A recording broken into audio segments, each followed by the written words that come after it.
तो है जो साइकिल यात्रा पूरी रहेगी 11 तारीख से एंटर करके और खेल परिसर तक आएगी, वो 11 तारीख में रहेगी, सॉरी वो 10 तारीख में रहेगी और 11 तारीख में सुबह माननीय मुख्यमंत्री जी खेल परिसर से उसको झंडी दिखा के रवाना करेंगे और वो फिर एनआईटी में जाते हुए पाली से फिर गुड़गांव में एंटर करेंगे। तो इसमें फोकस जो हमारा है फरीदाबाद का वो महिलाओं पे थोड़ा ज़्यादा है कि महिलाएं और आगे बढ़ें और जो अपनी बात जो अगर हम कहें नशा मुक्ति में तो उनकी बात भी काफ़ी महत्वपूर्ण रहती है, तो वो अपनी बात भी आगे रखें और वो आगे से लीड लें। तो कोशिश हमारी है यहाँ पे ज़्यादा से ज़्यादा संख्या में महिलाएं पार्ट लें और आप सभी से भी मेरा आग्रह ये है कि कृपया करके अपील करें कि जितने भी हमारे शहर में महिलाएं हैं और जिनके पास साइकिल हैं वो कृपया करके 11 तारीख को सुबह 6 बजे खेल परिसर 12 सेक्टर में आए और इसमें जो साइक्लोथॉन है पूरे जो हरियाणा प्रदेश में चल रही है तो उसमें भाग लें। और इसमें हम सभी हमारे जो माननीय मंत्री, माननीय जो एमएलए फरीदाबाद के हैं वो सारे रहेंगे। इसके अलावा बाकी भी हमारी जो स्पोर्ट्स पर्सनैलिटीज़ हैं, स्पेशली जो महिलाएं जो स्पोर्ट्स पर्सनैलिटी हरियाणा की हैं तो वो भी इसमें शिरकत करेंगी 11 तारीख को। और सभी आरडब्ल्यूए से भी, सभी इंडस्ट्रीज से भी या सभी डिपार्टमेंट हमारे हो गए जितने भी हैं उनसे भी तो हमने सभी के साथ मीटिंग्स ली हैं, चाहे एजुकेशन डिपार्टमेंट हो गया मेन क्योंकि वो रहेगा, चाहे स्कूल एजुकेशन हो गया या हायर एजुकेशन हो गया, क्योंकि बच्चों में सबसे ज़्यादा देखने को मिलता है कि जो ड्रग्स का जो चलन शुरू होता है वो अगर शुरुआती एज में अगर हम रोक दें तो आगे तक भी रुकने के काफ़ी ज़्यादा चांसेस रहते हैं और अगर शुरुआती एज में ही वो लेने लग जाएं, ड्रग्स वगैरह शुरू कर दें तो आगे तक वो इम्पैक्ट करता है, उनको भी करता है और सोसाइटी को भी करता है। तो इसलिए बच्चों पे हमारा ज़्यादा फोकस है कि बच्चों में ज़्यादा से ज़्यादा अवेयरनेस इस पे फैले और साथ ही बाकी भी सभी लोग, फरीदाबाद के सभी लोग आमंत्रित हैं।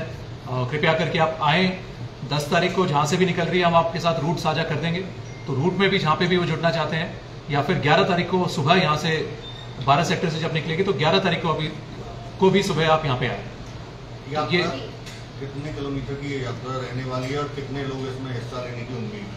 तो इसमें जैसा कि मैंने बताया कि हिसार से शुरू हुई थी यात्रा, तो हिसार से अब बाकी जिले भिवानी, महेंद्रगढ़, रेवाड़ी, फिर उसके बाद नूह और पलवल कवर करते हुए फरीदाबाद आएगी यहाँ पे। तो फरीदाबाद में पहले दिन लगभग 30 से 35 किलोमीटर रहेंगे और सेकेंड डे भी फरीदाबाद में 35 किलोमीटर का रहेगा, उसके बाद गुड़गांव में आगे निकल जाएगी। टाइमिंग क्या रहेगी सर? मोटिव क्या है इसका पूरे का सभी? मोटिव इसका है कि जैसा लास्ट ईयर भी जो साइकिल यात्रा हुई थी, अब की बार साइक्लोथॉन 2 का नाम हम इसको दे रहे हैं, तो पिछले साल भी हुई थी ड्रग्स फ्री हरियाणा को लेके, तो अवेयरनेस स्प्रेड करने के लिए और साथ ही अगर किसी को कोई इसमें अगर इश्यूज भी हैं, जैसा मैंने मीटिंग सभी के साथ में ली है, सभी सरपंचों के साथ में भी मैंने मीटिंग ली है, सभी डिपार्टमेंट के साथ में ली है, आरडब्ल्यूएस के साथ में ली है, इंडस्ट्रीज के साथ में ली है और बाकी भी और भी 3-4 मीटिंग्स और भी मैं लूंगा अभी। तो उसमें किसी को भी कोई अगर इन्फॉर्मेशन भी शेयर करनी है, कोई अगर ड्रग्स सप्लाई करता है या कोई नशे का व्यापार अगर कोई करता है और अपना नाम भी अगर गुप्त रख के कोई शिकायत अगर किसी को करनी है तो वो भी कृपया करके आप हमारे साथ साझा कर सकते हैं, उनका नाम कहीं पे बाहर नहीं आएगा। तो बेसिक मोटिव ये है कि नशे का जो प्रचलन है उसको कम करा जाए, उसको खत्म किया जाए। और फरीदाबाद इतना डेवलपिंग जो हमारा शहर है, जिला है, तो उसमें ये जो अगर कहीं पे भी छोटा मोटा अगर कहीं पे इशू रहता भी है ये ड्रग्स का, वहां से भी इसको बाहर निकाला जाए। सर पिछली बार मैराथन हुई थी, पिछली बारी 2 अलग अलग इवेंट्स थे। पिछली बारी एक मैराथन हमने करवाई थी, वो काफी बड़ी संख्या में, आपका भी सहयोग इसमें काफी अच्छा रहा था, और एक साइक्लोथॉन करवाई थी। तो साइक्लोथॉन थी वो जो अब की बार सेकेंड आ रही है। मैराथन भी हमने प्लान करी थी, परंतु वो एमसी के इलेक्शंस आ गए थे तो एमसीसी कोड लग गया था, उसकी वजह से वो थोड़ा सा हमने पोस्टपोन करी है, उसको भी आगे हम इस साल में रखेंगे। परंतु अभी जो हो रही है वो साइक्लोथॉन हो रही है। तो लास्ट ईयर भी इसमें काफी बढ़ चढ़ के लोगों ने पार्ट लिया था। पूरे हरियाणा की अगर मैं बात करूं तो 1,77,000 लोगों ने लगभग पार्ट लिया था पूरे हरियाणा में, और अब तक की बात करें तो फरीदाबाद में करीब 42,000 लोगों ने इसके लिए रजिस्टर कर लिया है अभी।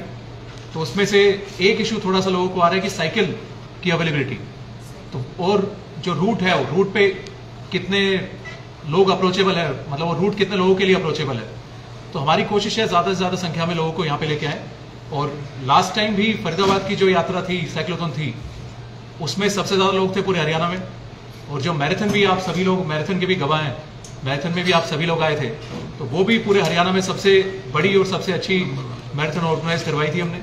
तो अभी भी आशा यही है आप सभी के सहयोग से और सभी फरीदाबाद वासियों के सहयोग से जो साइक्लोथॉन 2.0 है वो भी पूरे हरियाणा में सबसे बढ़िया। सर मैराथन पिछली बार मैराथन 70 किलोमीटर की खरीद का रूट आप बता रहे हैं जो फरीदाबाद में रहेगा, फरीदाबाद में रहेगा, तो क्या वहाँ पानी पीने की व्यवस्था या बाकी व्यवस्थाएं क्या रहेंगी? सर बिल्कुल जी, पूरे जो अगर हम रूट देखें तो इसमें कई जगह 10 किलोमीटर पे, कई 5 किलोमीटर पे, या इसके अलावा भी जैसे RWS कहीं आई थी कि जी हम जो हम रूट पे पड़ते हैं तो हम बीच में कहीं पे एक स्टॉल लगा लेंगे या पानी की या बाकी रिफ्रेशमेंट की व्यवस्था कर लेंगे। तो लोग काफी जुड़ रहे हैं इसमें। तो चाहे अगर मैं कहूँ कि RWS हो गई या फिर बाकी इंडस्ट्री से हो गए, तो सभी लोग काफी उत्साहित हैं इसमें पार्ट लेने के लिए। तो स्टॉपेजेस बीच में रहेंगे और बाकी लोग भी आमंत्रित हैं, अगर रास्ते में अगर कहीं पे वो स्टॉपेज या फिर रिफ्रेशमेंट के लिए वो अपनी स्टॉल लगाना चाहते हैं, पानी के लगाना चाहते हैं, तो मोस्ट वेलकम जी, वो भी लगाएं। सर पिछली बार मैराथन हुई थी, उसमें काफी वीडियो वायरल हुई थी कि खाने पीने को लेकर लोग टूट रहे थे, पानी की व्यवस्था नहीं लोगों को मिल पाई थी, मतलब थोड़ी व्यवस्था डगमगाई थी पिछले जो मैराथन हुई थी। सर क्या इस बार बता दूं, उसी पे मैं आया था कि पिछली बारी मैराथन में क्या हुआ था कि रास्ते में अगर आप देखा था पिछली बारी, तो फिर RWS या बाकी लोग भी आए थे, तो उन्होंने अपनी स्टॉल बढ़िया तरीके से लगाई, तो रास्ते में ऐसा इतना कोई इशू नहीं आया। परंतु आखिरी में जो भीड़ एकदम से जो स्टॉल्स थी उस पर एकदम से भीड़ पूरी टूट गई, तो उसमें क्योंकि सभी के लिए ओपन था वो, एक तो ये हो कि जी पहले से पता होगी इतना नंबर होगा।